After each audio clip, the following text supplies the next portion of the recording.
Thank you everyone for joining us today.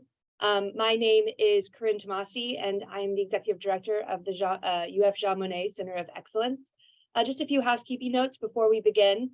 Today's discussion will be recorded and available on the UF JMCE website, as well as the Center for European Studies YouTube channel. We will have a Q&A session following the presentation, and participants should submit your questions through the Q&A button that you will find at the bottom of your screen. Thank you for joining us today to discuss the new Pact, or more of the same, EU and US policy on asylum. The panel is part of the UF JMCE EU in the News Public Forum. This talk and the virtual series are all supported by the EU Erasmus Plus Jean Monnet program. Our panel today, and we are lucky to have three panelists and our moderator. Our first panelist is Andrew Geddes, who's Professor and Director of Migration Policy Center at the European University Institute, and his current work focuses on the politics of global migration, mobility, and asylum, with a particular focus on the dynamics of interstate cooperation and public attitudes on migration. We're also joined by Rebecca Hamlin, who is Professor of Legal Studies at the University of Massachusetts Amherst, and her work examines law and immigration politics, in particular migrant categorization and the concept of a refugee. And also with Lilian Suardi, who is Assistant Professor and Dutch Research Council grantee at the Law Faculty of Maastricht University and the Maastricht Center for European Law. Her research lies at the intersection of EU law and international law, as well as public policy on human rights, asylum, migration, and governance. And we are very happy to have this panel moderated by Hannah Alarian, who's Assistant Professor at the Department of Political Science at the University of Florida and also affiliate faculty of the Center for European Studies. Her research focuses on the comparative politics of belonging, examining topics of immigration, political identity, and public policy across Western Europe. So with that, I will hand it over to Hannah to get our discussion this afternoon started. Thank you, Corinne, and thank you everyone for being here today. These public forums, this public forum series is meant to address pressing issues facing the EU and the US, with topics ranging from preparing for the next pandemic to gender pay gaps and representation. And while all of these are pressing in their own right, I cannot think of a more consistently pressing issue for both contexts than migration and asylum. Both the US and the EU have experienced their own so-called migrant and refugee crises, with both contexts experiencing backlash from throughout populations in either the ways that they meet their obligations or failing to meet their humanitarian obligations. So I'm absolutely thrilled today to be learning from these excellent three experts in the field who will unpack the EU and US policy approaches. I'm certain many of us in the audience already have questions prepared, and I'm sure that they'll have more questions arising throughout the remarks and discussion. So as those questions arise, please type them in the Q&A, and I will get to them after our three panelists speak. And with that, I am now pleased to hand over the virtual floor to Lilian. Lilian. Thanks so much. Thank you for the kind invitation. And as we were discussing at the beginning, there is a certain unfortunate currency also with recent developments, such as the Tunisia so-called deal that a few days ago was concluded, shall we say, although it is not a legally binding instrument between, member states of the EU and that country.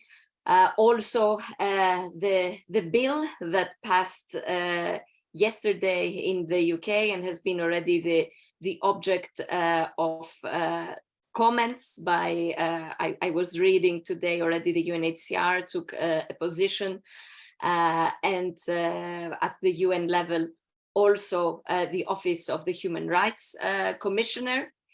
And or in the US as well, there is such trajectory of externalization and deflection policies, but Rebecca will focus more on that. But in preparation to this talk, I was looking also at the legal perspective and the circumvention of lawful pathways rule. And I saw several similarities with what is happening with the bill that I mentioned in the UK, which is no longer an EU member state, but also the new pact that I will be speaking about, and border procedures that it foresees. So there is very much a coherent thread, a red thread, if you want, of externalization, efforts of externalization of protection obligations in all of these cases. And certainly there are underlying dynamics and similarities between the different contexts. So what is the new pact? And I am aware that we have here an audience coming from both sides of the Atlantic, so not everyone has been following these developments. So it's the latest, if you want, policy framework on asylum, migration, and border management policies at EU level, with a set of legislative also proposals that are still under negotiations. So what I will be discussing today is actually developments and positions, let's say, negotiating positions of the European Parliament, and most recently the Council of the European Union in June 2023, but is not a legal reality yet. It is therefore where the law and policy might be heading to. And the stated aim of this latest reform, let's say, of these policies, is to establish seamless migration processes and stronger governance. And I will come back to these points. So these intricate links between different policies, so asylum, migration, external border control, is not inherently negative. So there are some positive elements in that, in the sense that the intricate links at implementation level are acknowledged between these different policies. In the past, this kind of completely compartmentalized approach between instruments meant that there were gaps and also protection gaps. So there were no identification and referral processes, for example, were not streamlined. This is one example that I can bring. Also, there was no clear understanding of the sequencing between asylum procedures and return, and this also led to case law of the court, with member states seeking to enforce, for example, return decisions while an asylum process was ongoing. So these intricate links, let's say, these seamless processes, while they are not inherently negative, in fact, they are being envisaged, let's say, because, as I said, these are forward-looking developments, in a way within the pact which is geared to externalizing protection obligations. And since this is the kind of underlying thread and underlying goal, we have fundamental rights being undermined. So some examples to become more concrete in what I am saying. There is this emergence of asylum, border, and returns procedures that is foreseen, where there will be, these are accelerated procedures, there are limited guarantees, and in fact they are combined with an impetus to apply safe third country processes.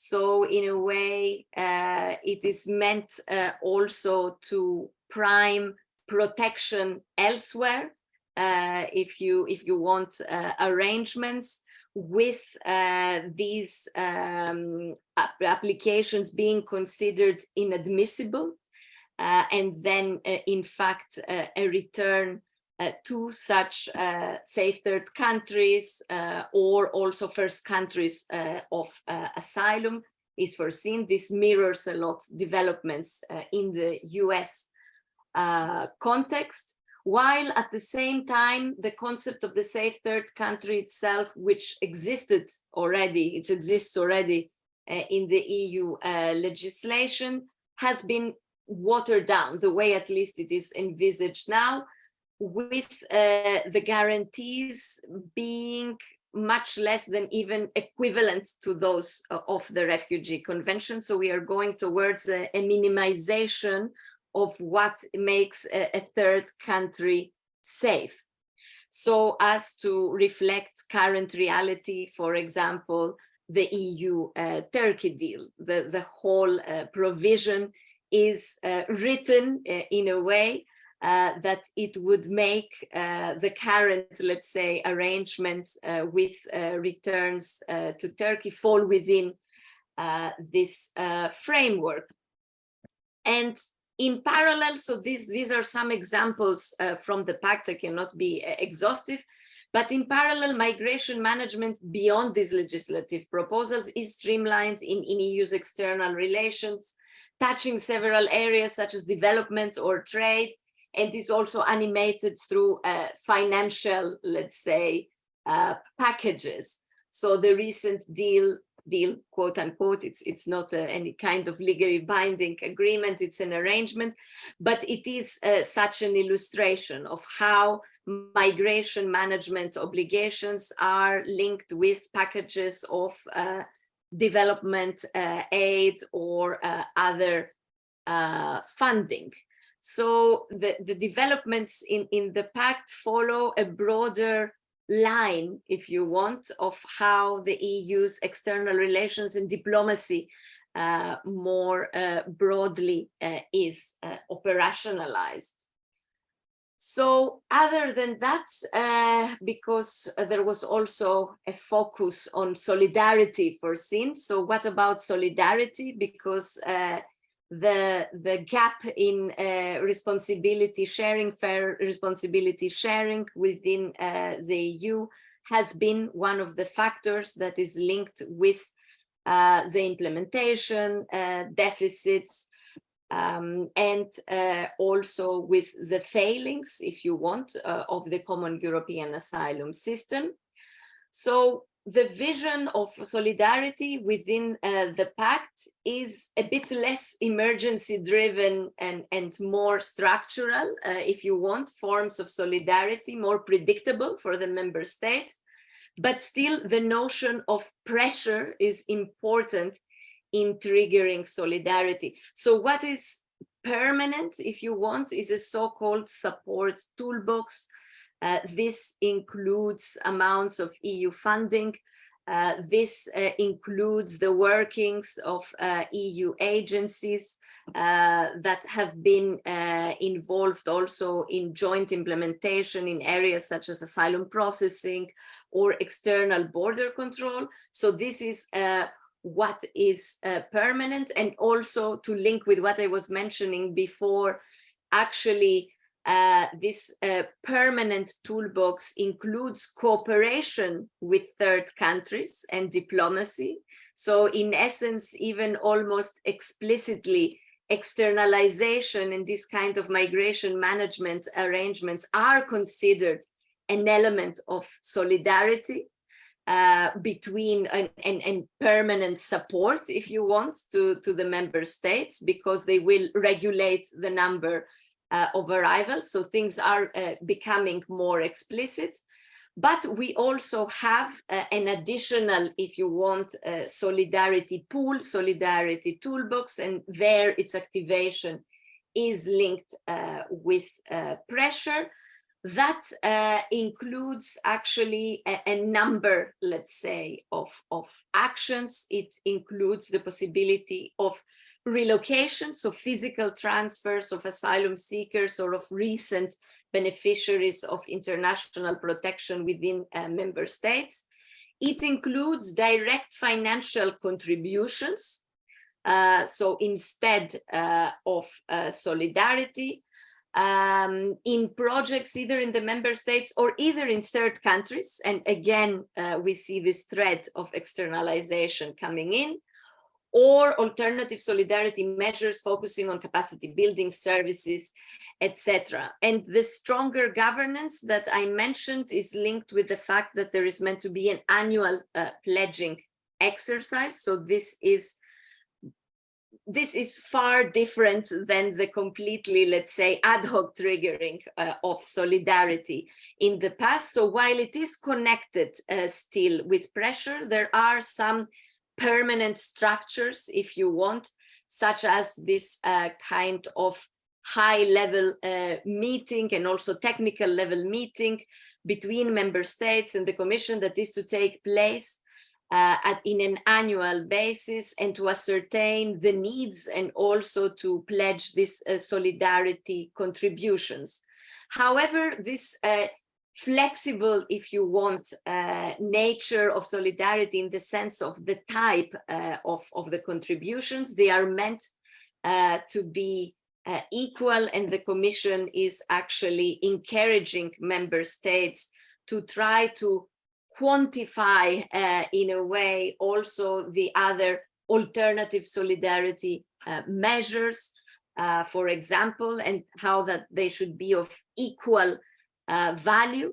But still, and this relates also to empirical research that I have been undertaking, various actors have mentioned that in fact it is not possible. So financial contributions and other operational and technical assistance in itself will never be enough. There always needs to be some form, if you will, of people sharing. This was resisted by several member states, especially member states, Eastern member states that were ideologically opposed to the relocation, so transfer of asylum seekers and of beneficiaries of protection within member states. And in a way, this kind of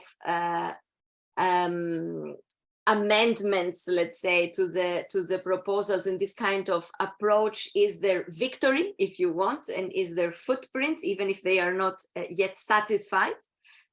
And so in this sense, solidarity between the member states is likely again to miss the mark, and that's why externalization and in fact the initial deflection, if you want, of protection seekers and their immobilization in third countries is coming center stage. So I will stop here because I'm also mindful of the time, and then we can come back to further comments in the discussions. Thank you very much. Our next panelist, we're going to continue with this discussion in the EU context. We'll turn to Andrew Geddes.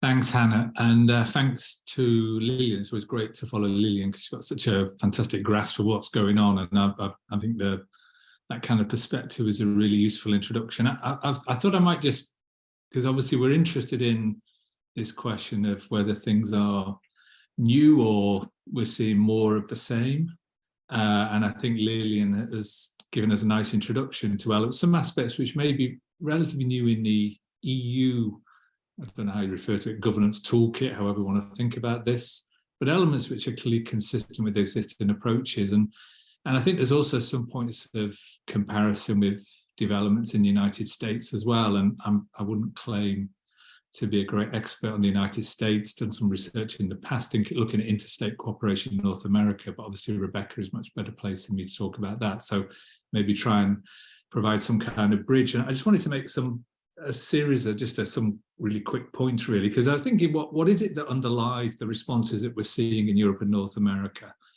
Because I think the underlying understandings of what's, the kind of dynamics are really important in both the United States and within the European Union. And I think, if we were to try and summarize what we're seeing, I think what we see in government circles and in Europe and the United States is fear of large numbers, fear of large-scale uncontrollable migration. Whether or not that is a reality or not, I would argue since the 1980s, 1990s, that's been a key driver of policy. The fear of large-scale and potentially uncontrollable migration. What we've also seen, I think, in the United States first, and now decisively in the European Union, is a securitization of relations with southern neighbours. I think it happened more decisively, more quickly with the United States, but now if we look at Euro-Mediterranean relations, I think we can see quite a significant securitization of those, which is quite a shift from the 1990s when the language was a lot more about partnership. So the EU talks the language of partnership, but relations with the Mediterranean has become a huge graveyard, and we're seeing, I think we're seeing a significant securitization of Euro-Med relations. I think another point of comparison I would see, which is an element of consistency, is also a focus on deterrence. So I think in the US and in Europe, there's kind of the policy approaches which are designed to deter migration in various ways, but with the idea of the fear of large numbers and the idea that there needs to be policies which have some kind of deterrence effect. And certainly if I was looking at Europe, less well placed to talk about the United States, but looking at Europe, a continual doubling down on this approach. And so I think the new Pact doubles down on deterrence. And we see a lot of the same language about, you know, one of the most familiar phrases in Europe is breaking the business model of the smugglers. This and kind of having policies which seek to deter migrants. I also wanted to mention the politics of this, because that's something I've been very interested in with colleagues here at the EUI, doing quite a lot of work on public attitudes in Europe. And maybe interesting to think about comparisons with the US, because one of the key drivers of the kind of politics of migration in Europe has not been general public attitudes per se, but the issue salience, the salience of the immigration issue, both domestically and at European Union level. And here I would raise, I think it's particularly significant in Europe because of the 2024 European Parliament elections, where I think we're already seeing quite significant signs that the right are mobilizing, the centre right, but also elements that until recently would label as the far right. And I'll talk a little bit more about Italy in a moment.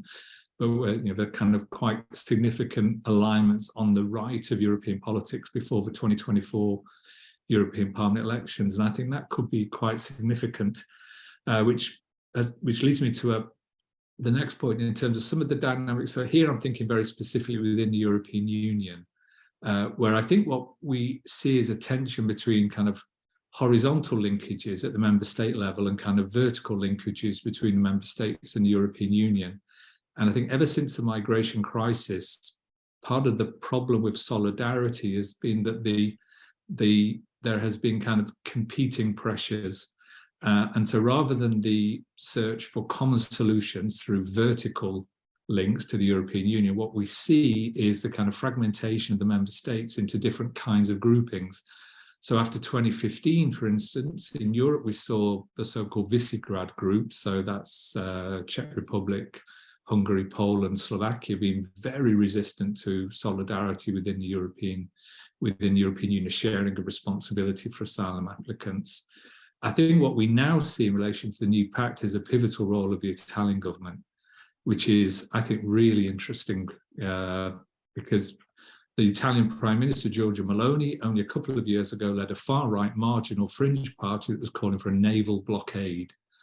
Now she is a pivotal figure in European negotiations and played a central role in the agreement that was reached a couple of weeks ago. And there's an article in Politico, the website Politico at the time of the last European summit meeting, which talked about the kind of how Italy is a country that now symbolizes the migration issue in Europe. And I think it really does. And what I think you could also say that when it comes to the external dimension, the images of Giorgia Meloni with Ursula von der Leyen, Mark Rutte from the Netherlands, with the president of Tunisia, is kind of really quite a powerful image of the mainstreaming of what until recently would have been kind of radical right migration policies, which I think have now moved very much into the mainstream of EU thinking. And I think that is quite significant with parliamentary elections next year. And so, you know, to conclude, to bring it together in terms of, I think there are some interesting new dynamics, both in terms of the governance toolkit, but also when we look at the kind of drivers of international migration, the underlying drivers, conflict, inequality, poverty, climate change, as well, of course, as motive for most people to move, which is hope, love, aspiration, ambition. So not everybody's moving because of, you know, because they're compelled to move, but we can't neglect the kind of very powerful kind of more conflict or crisis-driven drivers of migration. And I think there are kind of quite powerful dynamics in relation to the drivers of migration, which are challenging the existing governance toolkit. So I'll leave it there. I mean, I think maybe raising issues rather than particularly resolving anything, but hopefully some points that could be picked up later. Thank you. Thank you so much for putting more questions into the discussion here. And we'll move to our final panelist who will go across the Atlantic to look at the United States, Rebecca. Thank you so much. I'm really pleased to be a part of this conversation today. And I think it's particularly important that we're having it as a comparative and global conversation, because I do think there are some really strong parallels between Europe and the United States. And I also think that this is just a global issue. And there's so many ways in which in the US here, we tend to only look at our own backyard and think about immigration as a domestic political issue. And so I think drawing out some of these parallels is really, really important. I also really appreciate this question about what's new. And so I think I will jump in at that point. So what's definitely not new is US immigration law, right? The statute on the books. We've had the same basic framework in our immigration law here in the United States since 1965. And forgive me for those of you who know all of this. Again, as Lillian said, it's a international or cross transnational audience. So I may be repeating some things that people know, but since 1965, we have had the same basic framework here in the United States. And Congress has on occasion layered more complexity on top of it, but the framework itself has not been dramatically overhauled. And there's a lot of reasons why our Congress has failed to act to overhaul the system, even though basically every single person in the United States agrees that the system is broken, that it's not equipped to handle the pressing issues of today. But we have probably about 300 million different ideas about what should replace it were it to be changed. And so we have a frozen Congress that has not done anything about this issue in years. And I think that that's a really important piece of contextual information to understand what's going on in our border, because I don't think you can understand our asylum system without looking at like how it fits into the larger picture of our broken immigration system writ large in the United States. And so in the absence of congressional immigration reform, which is also very unlikely to happen anytime soon. So this has kind of been the reality and is the reality going forward. What we see is presidents making policy using executive orders or the rulemaking process of under their executive authority, which circumvents Congress and can, incrementally change our system here in the US, but these types of changes are very vulnerable to legal challenge, as we've seen with many of Obama's initiatives. I think all of Trump's initiatives and now Biden's as well, all of them have been subject to legal challenge. And so that's part of the dynamics of our current situation here in the United States, is that nothing is necessarily 100% set in stone, even after it is initiated by a president, because it has to go through the court system. And that's where we're at right now. But the background on the current asylum policy is that President Trump cracked down in all kinds of different ways during his 4 years in office. And Biden ran against that, came in strong, saying he wanted to undo it, and did initially undo a lot of the most egregious and high-profile aspects of those reforms, tried to stake out a middle ground that was less anti-immigrant and anti-asylum seeker than Trump proudly declared himself to be, but has struggled, I think, frankly, in the past couple of years to really articulate a coherent vision, to have a proactive plan for migration, and has found himself really on the back foot, reacting reacting to pretty harsh criticism from both sides of the political spectrum. So on the right, We see Biden being called open borders Biden and being painted as someone who's totally lax on immigration. And now on the left, people basically calling Biden's policies like Trump 2.0. And so I think at the moment I'm reading this new asylum policy as an attempt to seem tougher on immigration in general and on the southern border in particular than he had been for his first 2 years in office. And so what happened was we have a new regime as of May of 2023. And when this was proposed as a rule in February of this year, we immediately saw a very, very strong reaction to it within the Democratic Party. We saw 82 members of Congress from within Biden's own party speaking out strongly against it. 300 immigrant rights organizations came together to speak out against it. When the rule was put up online for a 30-day open comment period this spring, a very protracted, a rushed process to get this rule in place. We only had 30 days to make public comments. There were 51,000 public comments made against Biden's asylum rule, almost all of which were highly critical of the rule because of the limits that it places on the asylum process.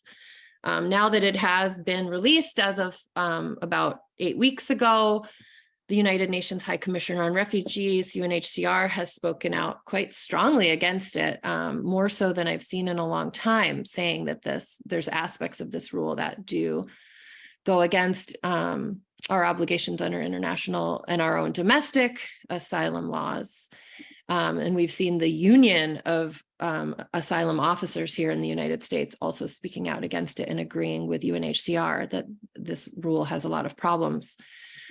So it's very contentious. And I'll just quickly go through some of the major issues with the current system. So first and foremost, in order to be able to apply for asylum in the United States under this new rule, you now need to download an app on your smartphone called the CBP One app, and you have to get an appointment in order to make an asylum application. And so if you don't do that and you try to enter the United States at our southern border, even if you present yourself at a port of entry without an appointment, you can get banned for 5 years from entry to the United States. And so it's a very, very strong rule now requiring people to go through and use this app. But the app is a huge mess. First of all, it requires people to have a cell phone with service and the ability to download an app. And it also, and there's been a lot of problems with people being able to do that. The app crashes. It has a very limited number of appointments available each day. So even if you get into the app, you may find yourself unable to make an appointment at all and have to check again the next day. The app has also been critiqued by advocates for having a very limited availability of any non-English services on the app. So it's mostly in English and there's some translation available, but it's not very good and it's not very many languages.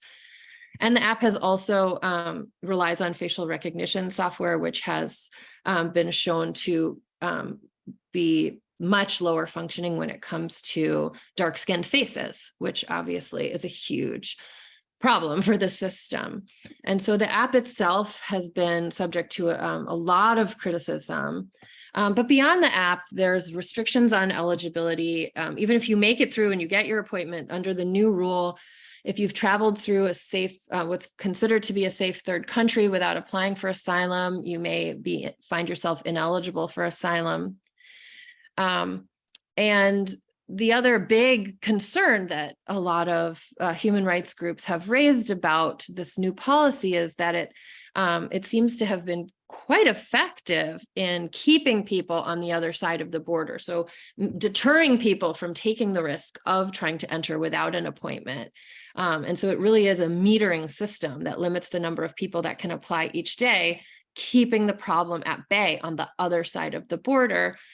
This is very, very similar, akin to what became known as the Remain in Mexico program under Trump, which was officially known as the Migrant Protection Protocols, which kept people sitting for years in some cases in makeshift camps on the other side of the border in Mexico. These places we've known for years because of the MPP program are notoriously unsafe and remote areas of Mexico where people are in very inhumane, living in inhumane conditions. They're vulnerable and precarious. There's high rates of kidnapping, theft, rape, etc., assault. And so in this sense, it is very, very difficult to see a difference between the practical effect of Biden's a policy right now and the Remain in Mexico policy that was in place under Trump. Biden administration says that it's not the same because there are exceptions that people can apply for, and it's not as harsh, but there's still tens of thousands, if not more than that, of people living in limbo on the other side of the border.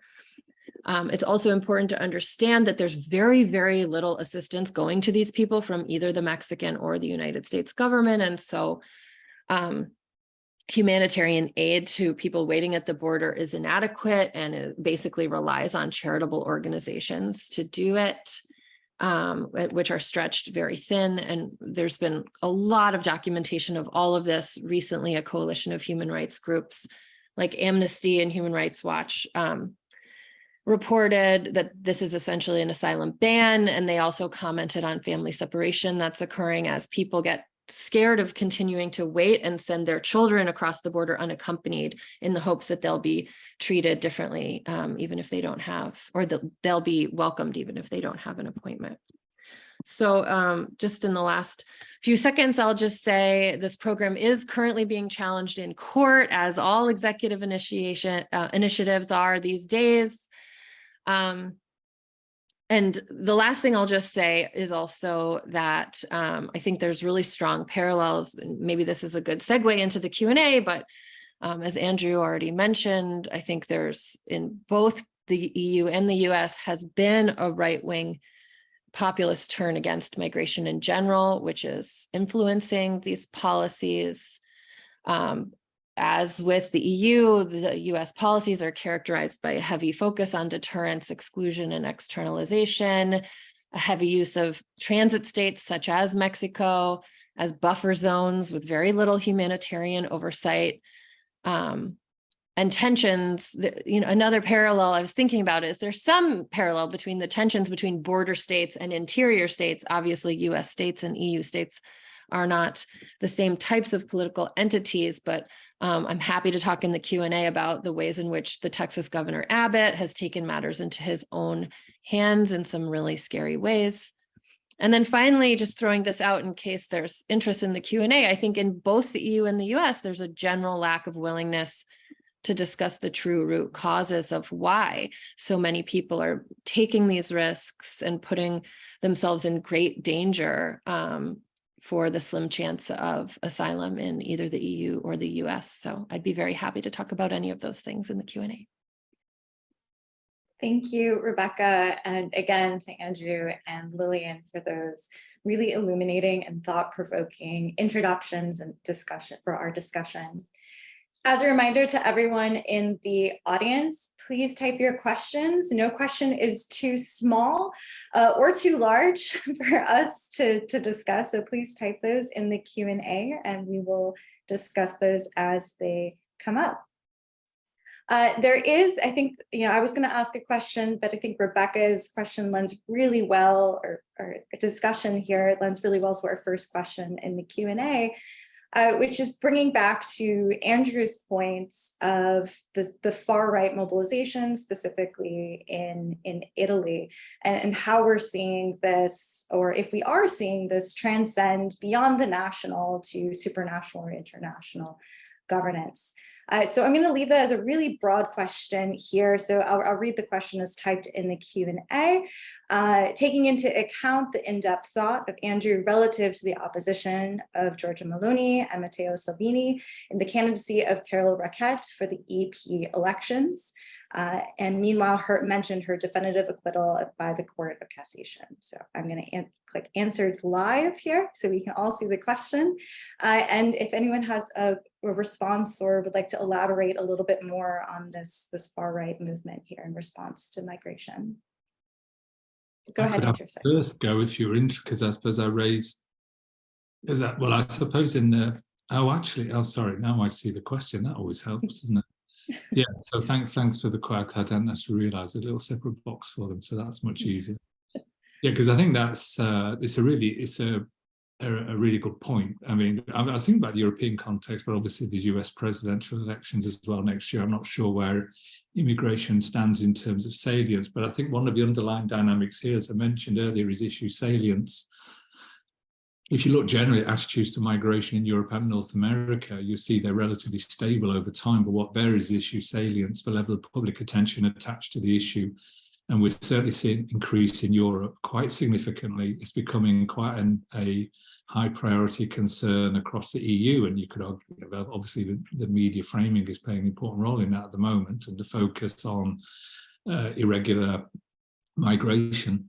And I think that is a powerful enabling factor for radical right, anti-immigration populist parties, the salience of the issues. It certainly was in 2015.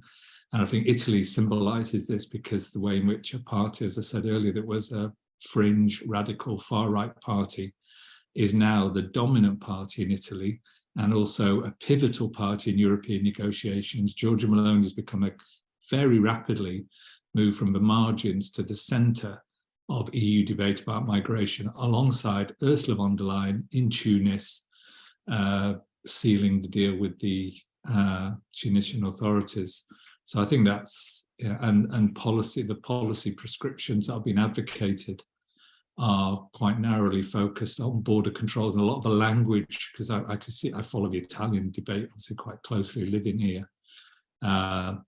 And so when you look at what people in Meloni's party or in a governing coalition are saying in Italy, there's a lot of kind of reference. Well, yesterday, one of the ministers in the government talking about fears of biblical exodus, talking about, kind of going back to this point about large, huge potential migration, a whole world moving to Europe, this kind of way of framing the issues, which legitimizes these kind of approaches.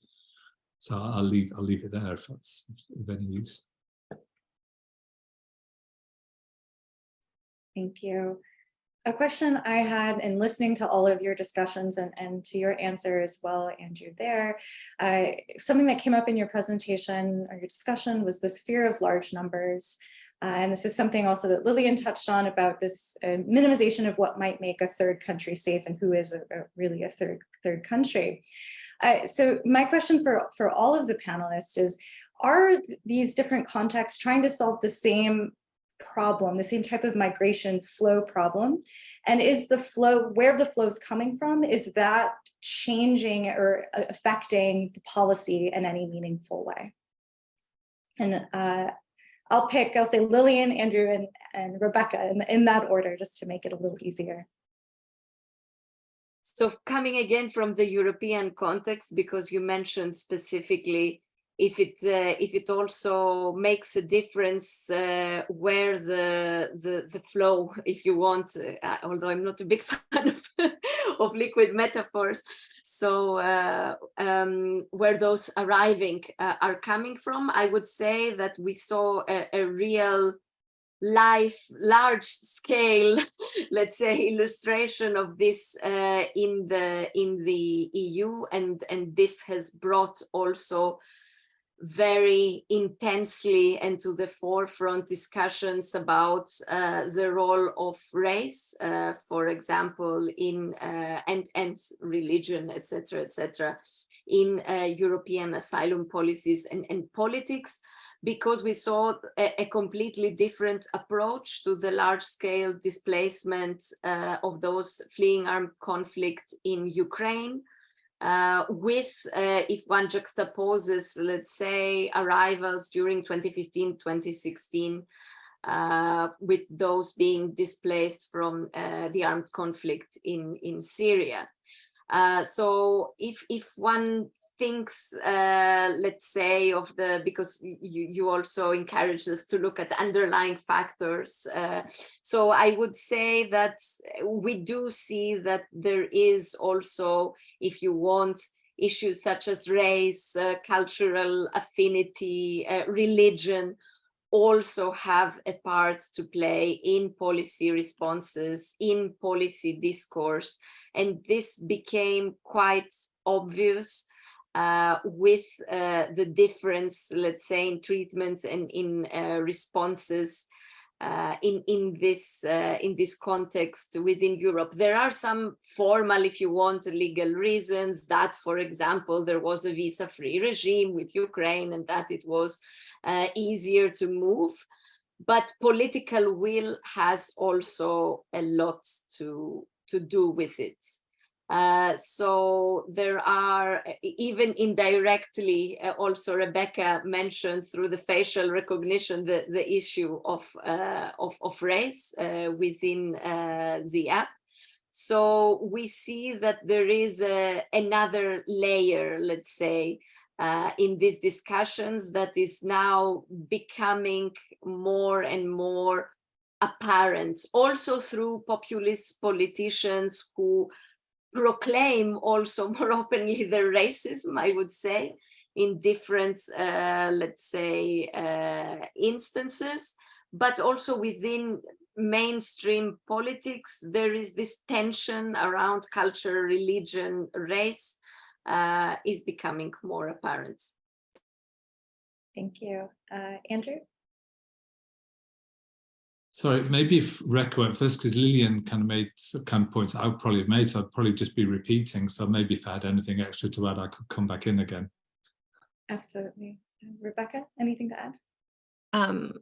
Just that I absolutely think that race is a factor in the resistance to a humane immigration system here in the United States. I think it's fairly well established that part of what's going on, especially on the far right in the United States, is a fear about demographic change and the fact that within the next several decades, the United States is projected to no longer be a majority white country. I think that's absolutely part of what's going on. And also, just as in the EU, there are pretty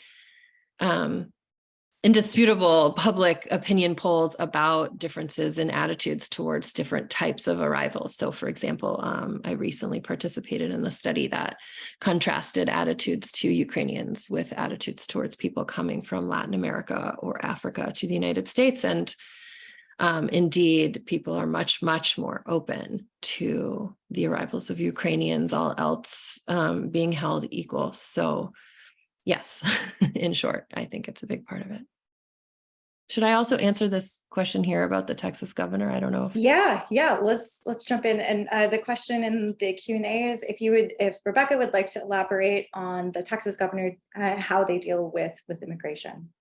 So yeah, this is really kind of uncharted territory in some respect, and also not in other respects. We've seen in the past instances of governors trying to take matters into their own hands when it comes to immigration, and in general, the Supreme Court has not supported those types of efforts, but it's unclear what will happen with this particular situation. So the issue is that, with, as I was saying before, the increasing role of the executive branch in immigration policy, it really does put like the name of the president on whatever policy is going on. And I personally think that really benefits Republican presidents and candidates more than it does Democrats, because Democrats don't really have much to gain from immigration becoming a high salience issue.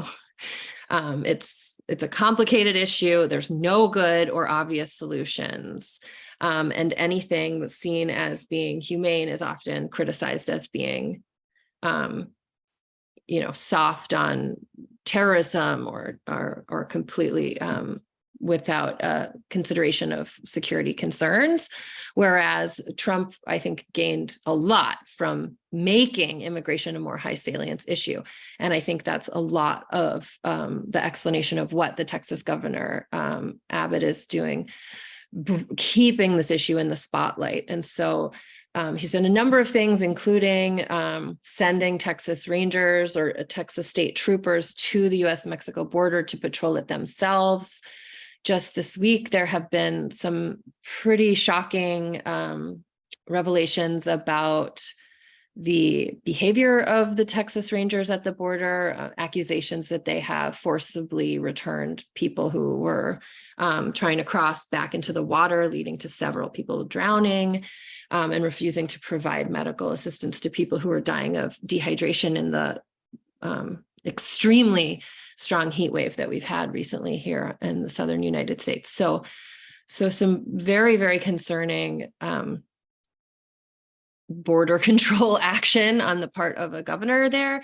And then in addition to that, he's also been sending bus loads or plane loads of migrants from detention centers in Texas in high profile kind of political stunts to, for example, Kamala Harris's home on Christmas Eve, or Martha's Vineyard, which is an island in my home state of Massachusetts, which is known to be sort of a place where presidents, Democratic presidents, go on summer vacation. And so it's a very wealthy off-coast island that he's like dumped a whole entire plane load of Venezuelan asylum seekers on, just to kind of get headlines and get media attention, and sort of trying to make the accusation that the left keeps this issue out of sight and out of mind and doesn't have to actually sort of pay the price the way border states like Texas are having to pay the price for unauthorized immigration. And so in some degree, I think there are parallels to Southern European states that have really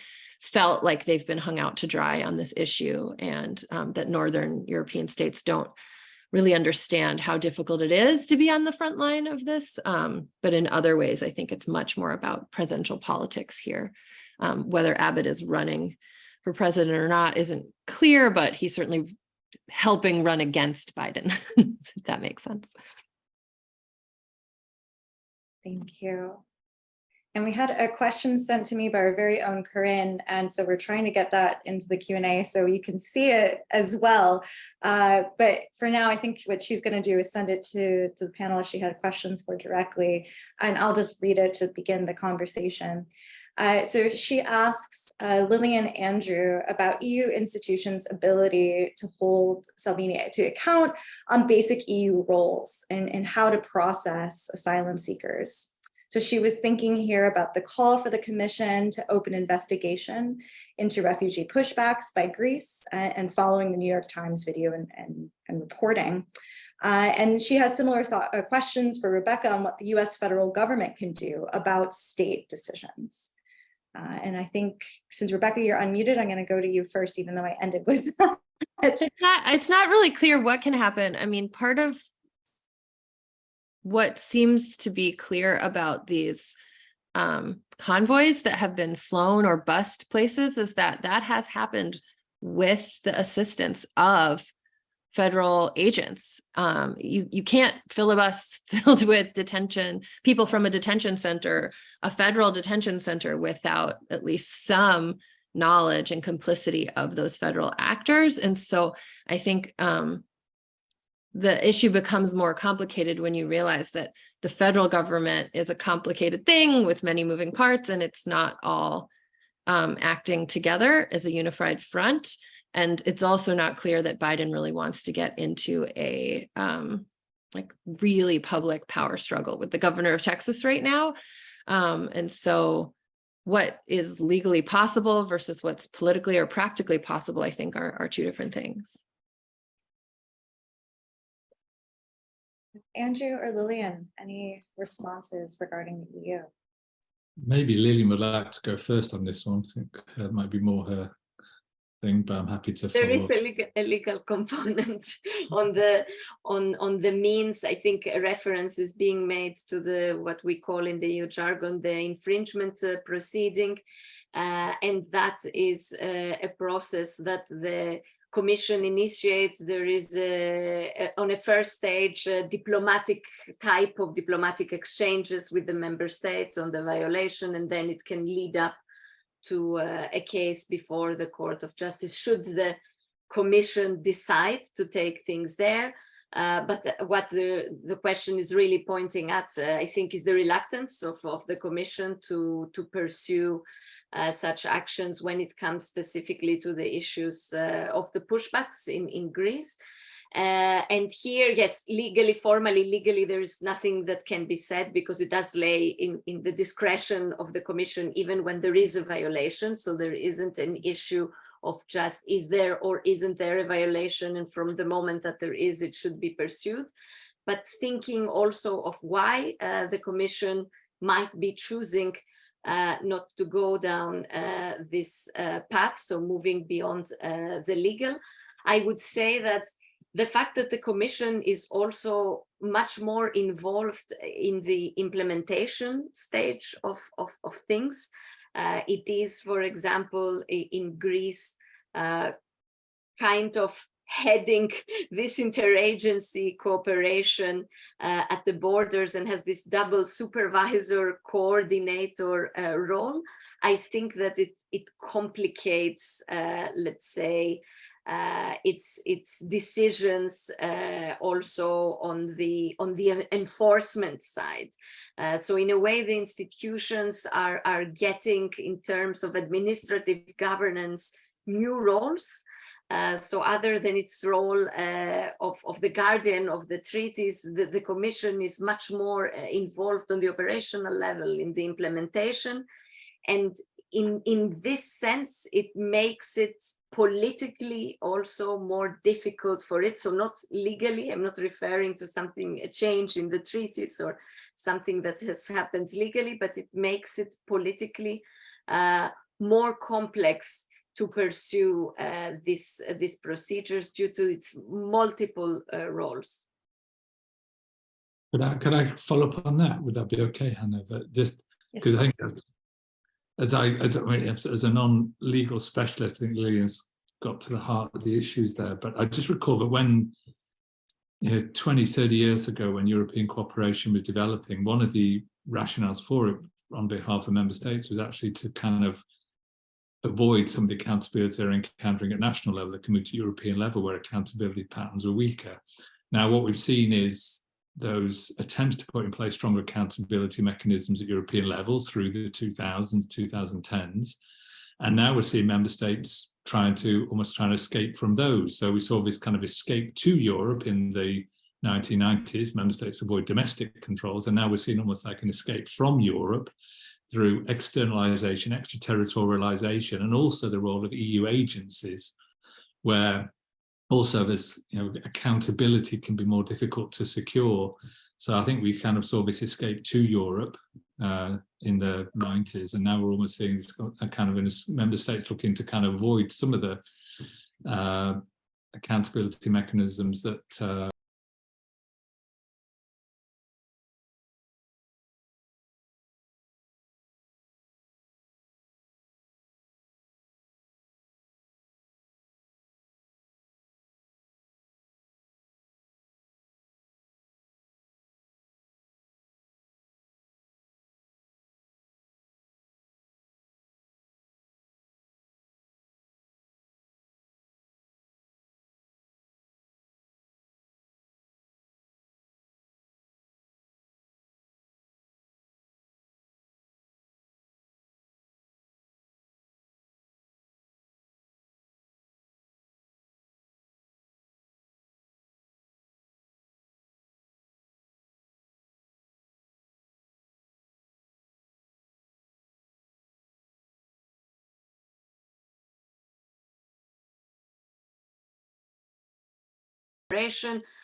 are going the so-called mechanism, so the responsibility allocation mechanism, which largely remains untouched. So the new thing is the solidarity.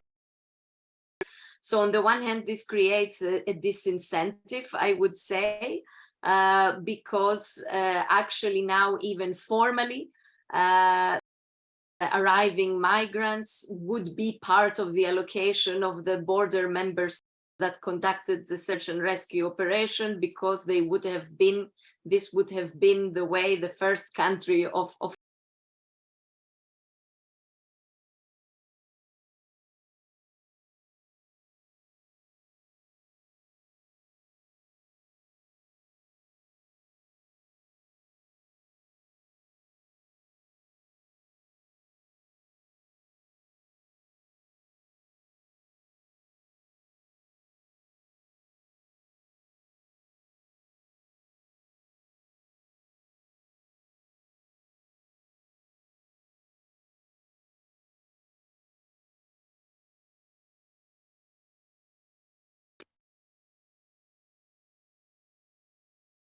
So seems to me to be absolutely right, and it's one of the most shocking aspects of current, the kind of what you'd imagine, moral imperative to lives of thousands of people who lost their Iranian, and there's a diminished willingness to actually in search and rescue. It's kind of one of, and we saw with the most recent tragedies of Pylos off the coast of Greece, but obviously a terrible tragedy, but in a continual litany of these things, which is, I suppose, it is becoming very, almost, I think it is becoming almost like a political divide in Europe. I think the right have been more effectively mobilizing around the migration issue, but obviously on the left as well. I think there are alignments on the left as well.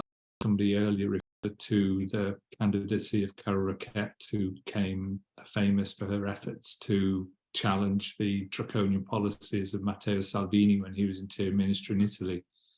It is quite remarkable.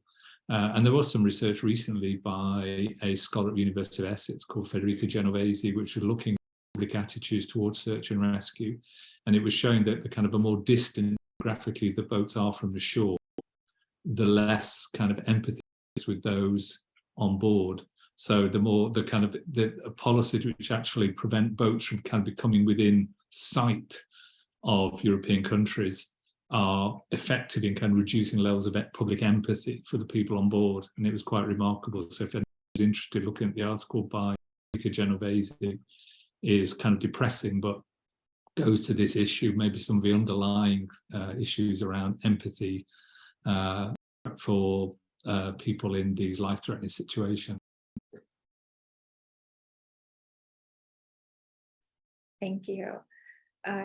Hopefully I'll be able to quickly find the citation and pop that in the chat for us all, because that sounds like really timely and important research for us to tackle it. I'll do it, Hannah. I've got it. Don't worry. Great, thank you. I'd like to return to a question that Rebecca brought up about root causes.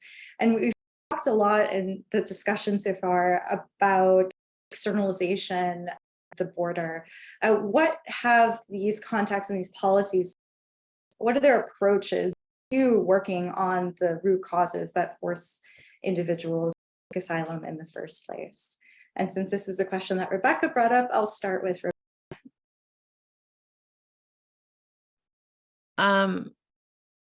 Well, I mean, I think at the end of the day, for me at least, one of the biggest issues is really, really sharp binary that I've written about in my work, but that politicians and even advocates sometimes cling to, this belief there's a very, very clear distinction between people crossing borders, between those who are economically motivated and therefore considered voluntary and undeserving of protection and excludable, and then the category of people that are believed to be deserving but very rare, which is the category of refugee, and the way in which these legal categories are deployed sociologically, rhetorically, et cetera, I think causes quite a bit of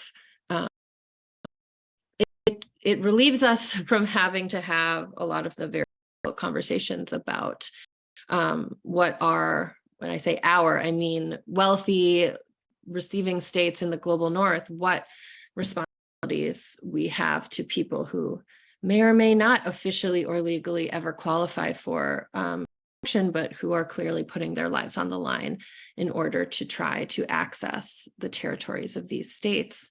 I think everything we know about why people leave their homes, that the answers are complicated and that it is totally inseparable from each other, the various different factors, and that it sits on a spectrum, not a binary, and that climate change is making it worse, and that economic forces are forces, and that destitution can feel just as compelling as more political reasons. And I think we're completely unwilling and unable to talk about what we residents of liberal democracies are willing to do and put up with, and what violence we're willing to see happen in our name in order to protect our privilege.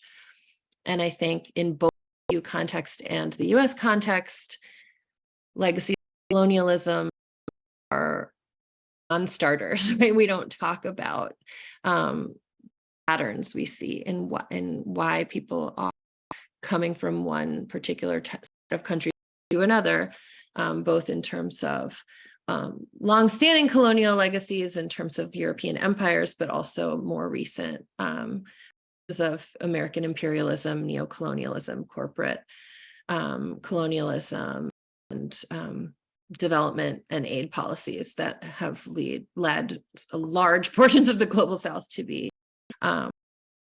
anyways dependent on the global North. So yeah, there's a whole lot that we could say about what's causing these disasters, but I don't, these are political non-starters for both sides of the political spectrum at this moment, the EU and in the US, as far as I can tell.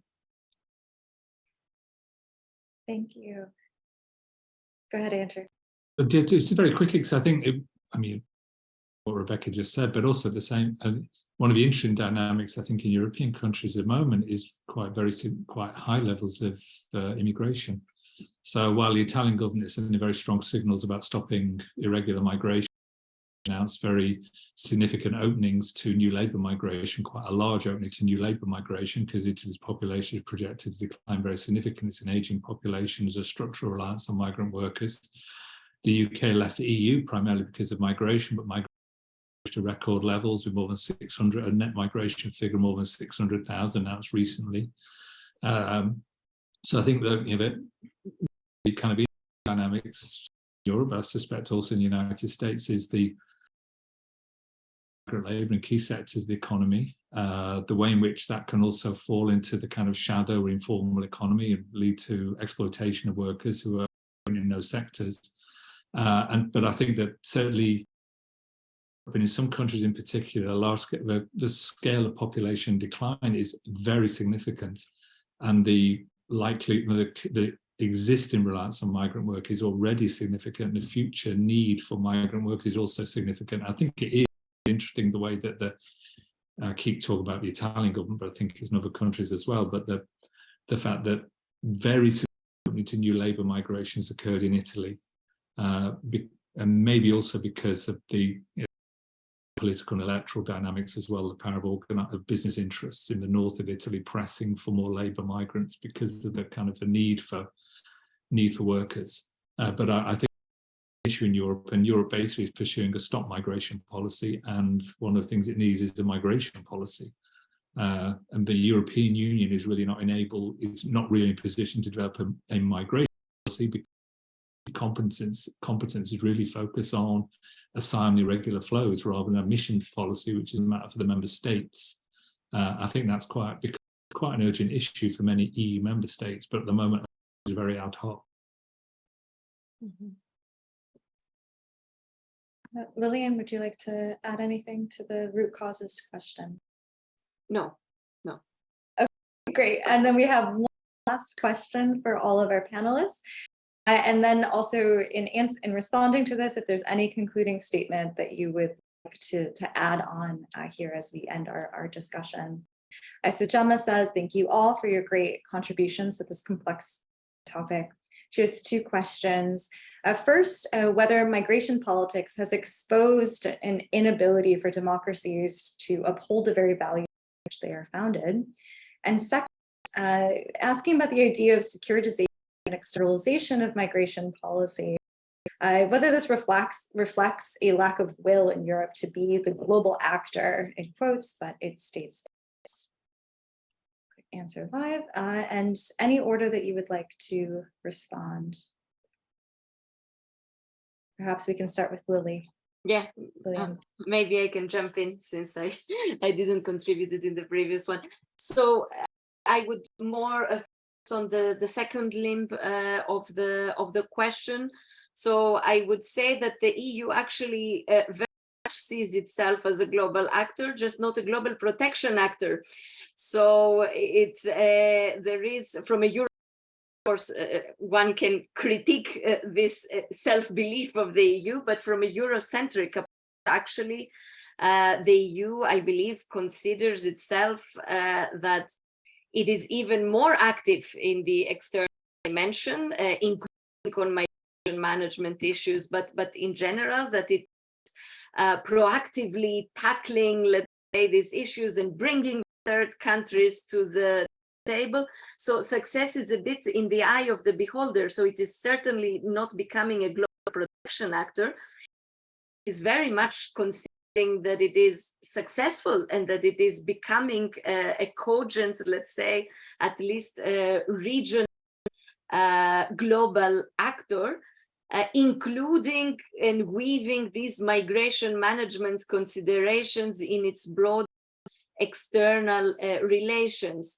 As of last words, and to tie in with what Andrew was saying, and maybe a bit of some kind of optimism, if there is any in this debate message, I do also think that perhaps more egalitarian partnership that will include labor mobility components are the only policy openings to be feasible. So taking things from a humanitarian, purely humanitarian protection perspective does not seem, in terms of now purely realpolitik, I'm not saying that I do not believe in the inviolability of human dignity, etc., but thinking in terms of what will bring the actors to the table, I would say that a framework, and this is something that the EU has dropped as a policy idea with the so-called talent partnerships, were supposed to be these holistic partnerships that would bring issues of also co-development in countries of origin and possibilities of training, let's say, opportunities and incentives for development, both in countries of origin and let's say in the sense of creating mobility opportunities to the EU. That this seems to be, let's say, the only opening that I see.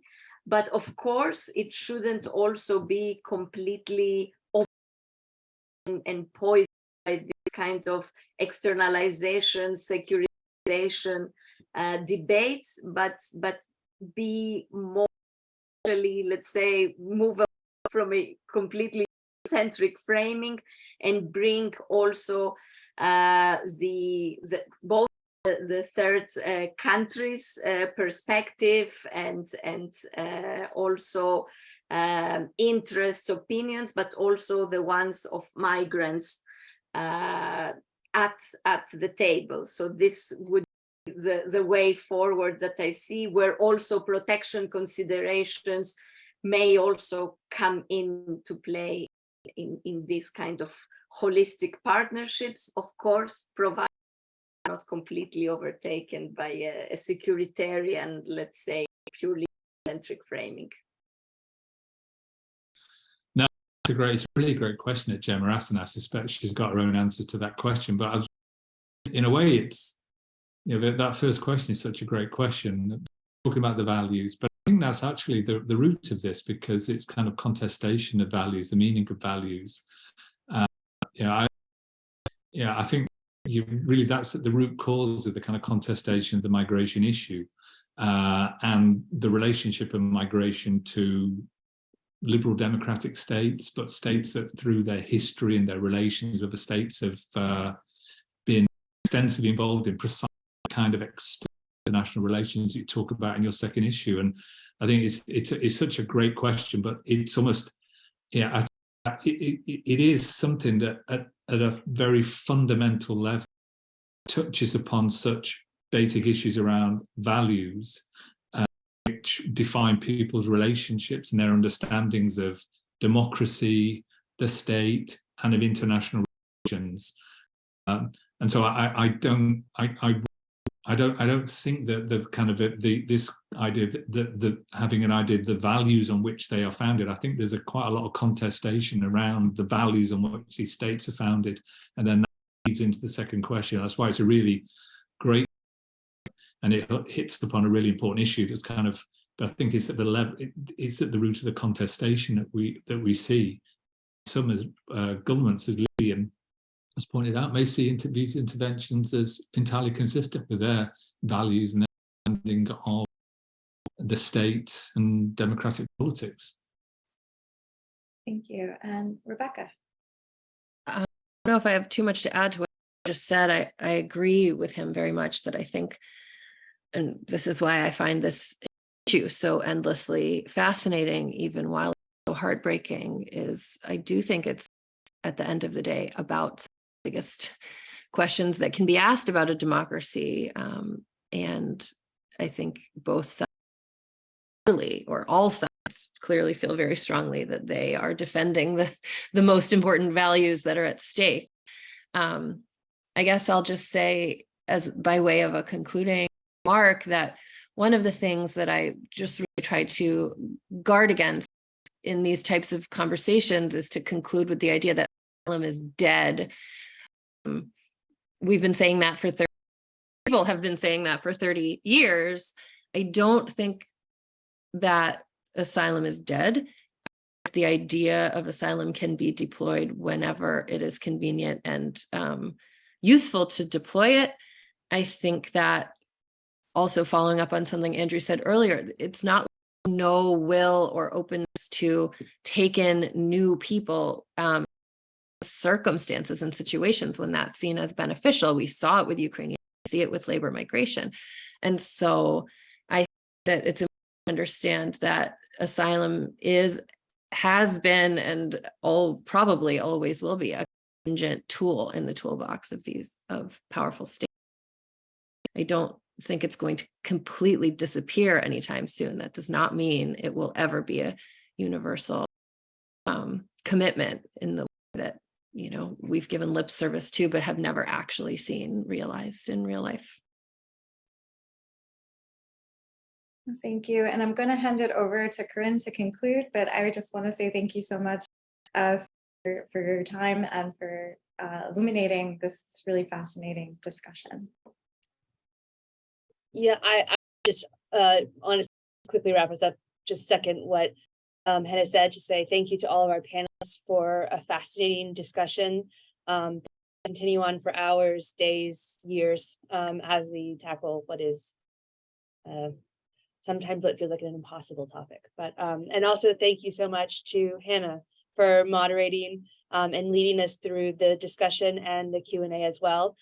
Just one point. Admin, as you log off today, you will be redirected to a survey.